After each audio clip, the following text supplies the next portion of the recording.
There are people who don't leave your life, they leave your presence, but not your mind. And that's where the real story begins, because forgetting someone is never a clean process. It doesn't happen with one decision or one strong moment. It happens in layers. Some days you feel free, and other days a single memory pulls everything back like nothing ever ended. And the strange part is, you don't even invite it. It just shows up. A name, a place, a random sound, or even a quiet moment when your mind has nothing else to do. Suddenly, everything you thought you had moved on from starts breathing again inside you, and this is what most people never admit. Sometimes it's not about missing the person, it's about how deeply they got written into your emotional memory. So even when you try to erase them, your mind resists, like it doesn't want to forget the story, because real connections don't just disappear. They stay as patterns, triggers, silent thoughts that return when you least expect them. And the more you try to push them away, the more your mind finds ways to bring them back. And somewhere in that quiet struggle, something interesting happens. You start wondering if they feel it too, if they think about you the same way, if your name ever crosses their mind in the middle of their silence, because forgetting is not always mutual. Sometimes one person moves forward, and the other one stays stuck between memory and emotion. And if you've ever felt that kind of invisible pull, then this story is already talking about you. When we talk about forgetting someone, most people imagine it like a simple process, like closing a door and walking away. But the human mind doesn't work like that. The first point is something very deep. Forgetting someone actually takes more energy than loving them ever did, because love at its core is natural. It flows when it wants to flow. You don't force yourself to think about someone you care about. It just happens automatically. But forgetting? Forgetting is not natural. Forgetting is effort. It is resistance. It is your mind trying to fight against something that already left a mark inside you. And that's where the struggle begins. Even after the person is gone, your brain doesn't accept the silence immediately. It keeps replaying moments without permission. A random memory shows up while you're doing something normal. A conversation repeats in your head. A feeling comes back even when the situation is completely different, and every time it happens, it drains your mental energy without you even realizing it. You try to distract yourself. You try to stay busy. You try to convince yourself that you're done. But the truth is, every attempt to not think about someone actually makes your mind think about them more. Because the brain doesn't understand rejection of thought. It only understands repetition. So what happens is this silent exhaustion. Not the kind you see on the face, the kind you feel inside, the kind where you're tired of your own thoughts, tired of the memories that won't stay in the past, tired of the emotional pull that keeps coming back when you least expect it. And here's something even more real. The more meaningful the connection was, the more energy it takes to detach from it. Because your mind doesn't just lose a person, it loses a pattern, a habit, a sense of emotional familiarity. And breaking that familiarity is not easy at all. This is why forgetting someone can feel heavier than loving them. Because love happens naturally, but forgetting demands constant inner effort. It demands control over emotions that were never meant to be controlled so strictly. And sometimes, no matter how strong you are, your mind still chooses to remember what your heart is trying to forget. The second point is something most people misunderstand in emotional situations. Silence does not mean feelings are gone. When someone goes quiet after a strong emotional connection, it's very easy to assume they have moved on, healed, or simply stopped caring. But in reality, silence is not always a sign of peace. Sometimes, silence is just a way of surviving what is happening inside, because not everyone expresses emotions the same way. Some people talk about what they feel, and some people bury it deep inside themselves. On the outside, they may look calm, normal, even detached. But on the inside, there can be a completely different story playing out. They might not text you, they might not call, they might not react. But that doesn't automatically mean their mind is empty of you. In fact, silence often becomes the space where the loudest thoughts exist.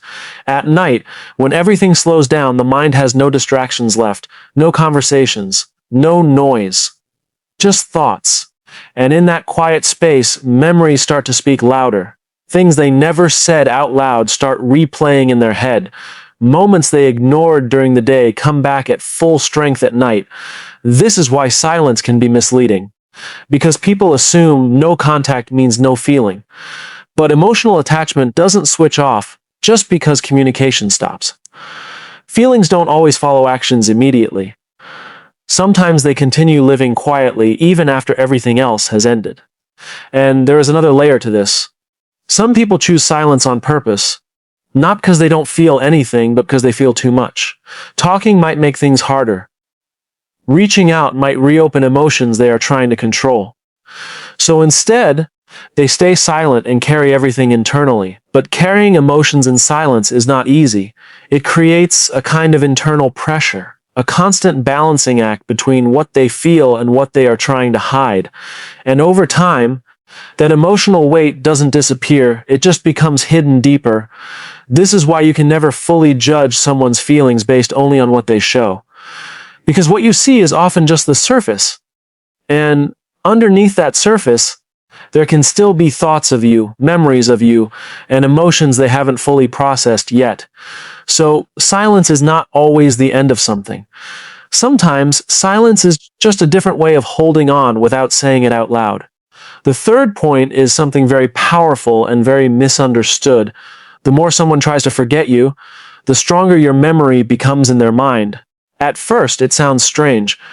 You would think that effort should reduce memory, that if someone tries hard enough, they should be able to erase a person from their thoughts. But the human mind doesn't work in a straight line like that. It works in patterns, repetition, and emotional resistance. When someone tries to forcefully forget you, they are not actually removing you from their mind. Instead, they are constantly reminding their mind that you exist. Every time they say, "Don't think about it," they are already thinking about it. Every time they try to push the memory away, they activate it again. And this creates a loop where your memory becomes something they are actively fighting against. And anything the mind is fighting against becomes more noticeable, not less. It's like trying not to think about a song. You suddenly hear it louder in your head. The same thing happens with emotions. So instead of fading away, your presence becomes more emotionally charged inside them. Not because you are doing anything, but because their mind is repeatedly engaging with the idea of forgetting you. And that engagement keeps you alive in their thoughts. There is also something deeper happening underneath this. When a connection is emotionally strong, the brain forms associations. Places, times, feelings, even random moments become linked to that person. So when they try to erase you, they are not just removing a name, they are trying to break an entire network of emotional connections. And breaking that network is not simple.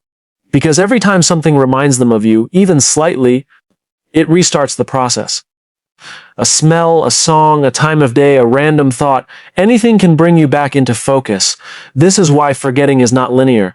It's not like deleting a file. It's more like trying to untangle something that is deeply woven into their emotional memory.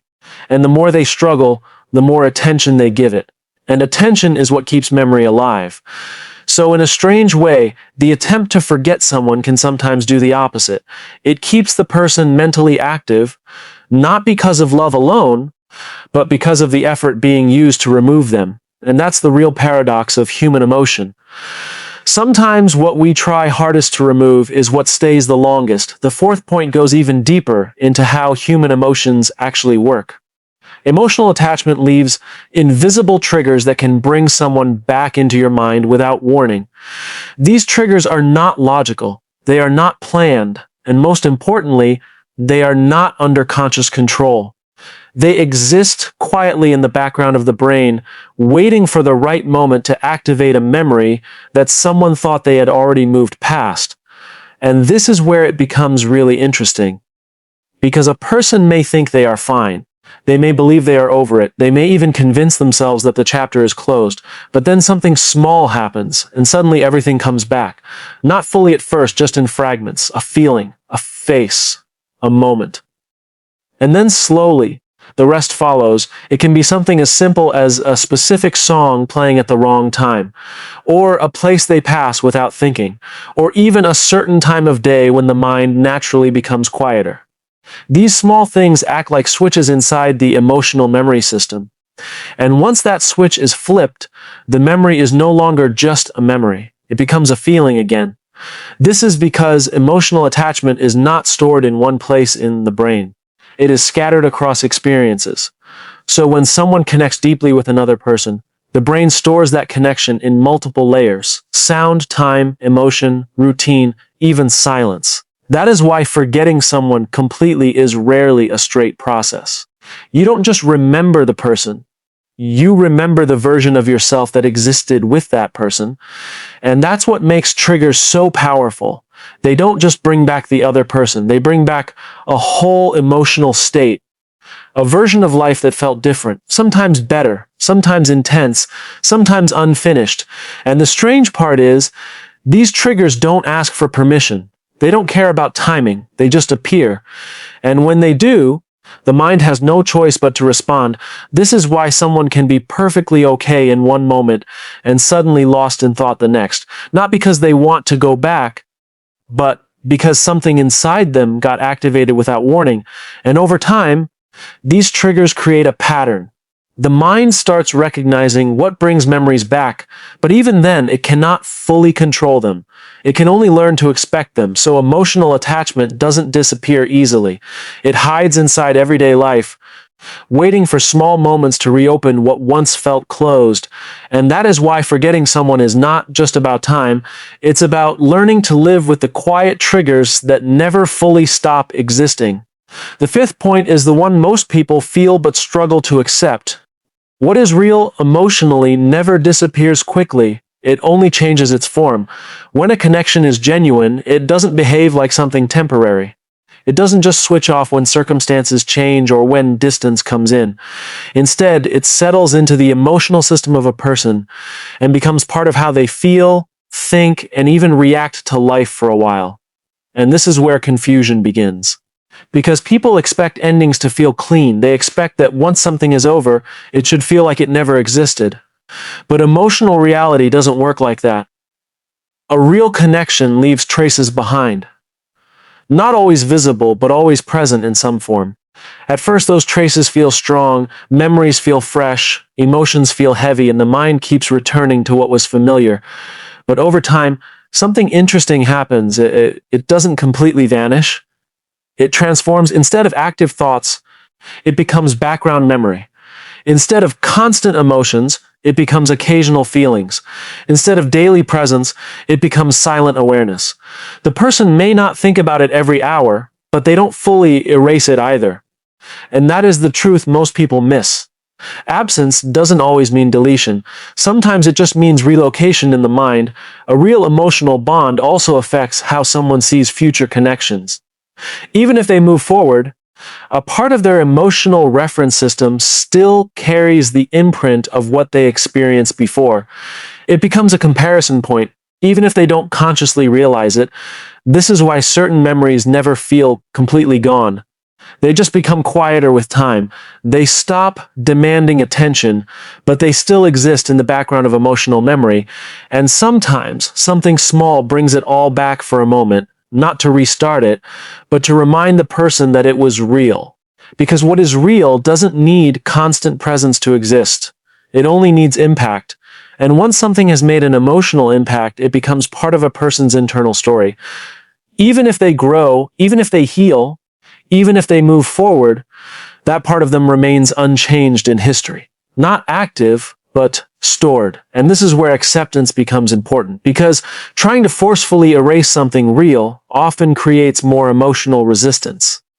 But allowing it to settle naturally creates peace. So the truth of this final point is simple. Real emotions don't vanish, they evolve. They lose their intensity, but they never fully lose their meaning.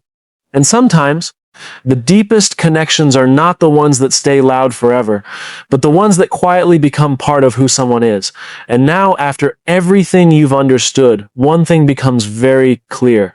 People don't just forget someone because time passes.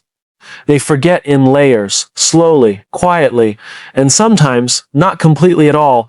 But here's what really matters in all of this. You were never meant to live inside someone else's memory and wait for their thoughts to decide your worth. Because whether someone remembers you every day or only in silent moments, that is not something you can control. What you can control is your direction, your growth, your peace, your emotional stability, because the truth is, the most powerful position you can ever reach is not being unforgettable. It's being unshaken. It's knowing that even if someone is thinking about you or trying to forget you, your life is still moving forward with or without that knowledge. And maybe that's the shift you needed to hear today. Stop measuring your value by who is stuck on you or who has moved on from you. Start measuring it by how far you are willing to go without needing emotional validation from anyone. Because real strength is not in being remembered. It's in not being controlled by being remembered. So if someone is thinking about you, let them think. If someone is forgetting you, let them forget. And if someone is confused about you, let them stay confused. You don't pause your life for anyone's emotional process. And if this message made you reflect even a little, then don't just leave it here. Take this mindset with you. Apply it. Live it. And build a version of yourself that doesn't depend on being someone's memory, but becomes someone's lesson in what strength actually looks like.